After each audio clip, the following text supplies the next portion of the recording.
से धुमारी गरियाई तू औकात में रहा। घर में लगबा पर्दा मोड़ी बाहर न निकले पावई घर के अंदर रहा। का समझे मेरा रू समझे अपन। हाँ हम हई मन से धुमारी गरियाई तू औकात में रहा। घर में लगबा पर्दा मोड़ी बाहर न निकले पावई घर के अंदर रहा। हम नौकर नहीं घरे के सुना बोला हम हई घर के मालिक नौकर रहनी नहीं चुप रहा बिना तोहरे बहाना से। का करबे रे बताओ बताई जो करिए प्रधान पैरवी तौना छुट गया थाना से। हाँ जो करिए प्रधान पैरवी तौना छुट गया थाना से।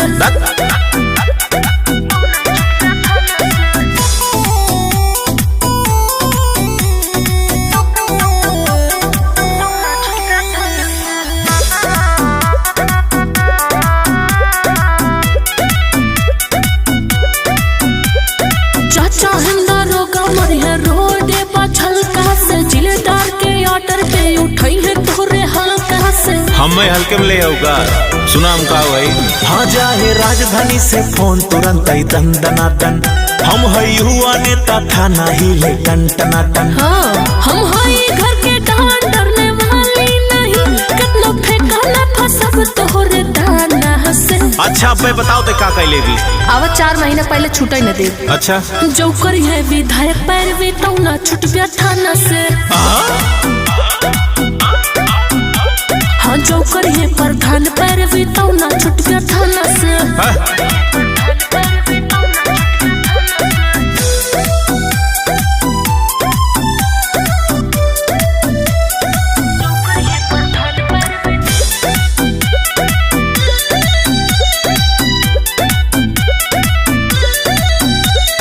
करे निवेदन संध्या पंडित अब तो सुधर जा बात से। हम मेहरारू सीधी नहीं जो मार कर रहे बुलाते से। हम आप सीधा मत समझो जौन डरा जा तोरे बातें से। हाँ पड़ गए हाज अनुराग बहुते गाढ़े पे। अच्छा तो कौन नहीं हर भेजा कई के गाड़ी भाड़े पे। तोहरे नाम के सेनुर लगा के भर के भेज वाली मांग ज्यादा बोल बेटा सर ठोकब तोहर बहाना से। फांसी चढ़ा कर वो बता दे नहीं बस कायदे में रहा न रहा। जो करिए खूब सीएम पैरवी तौना छुट गया थाना से। नहीं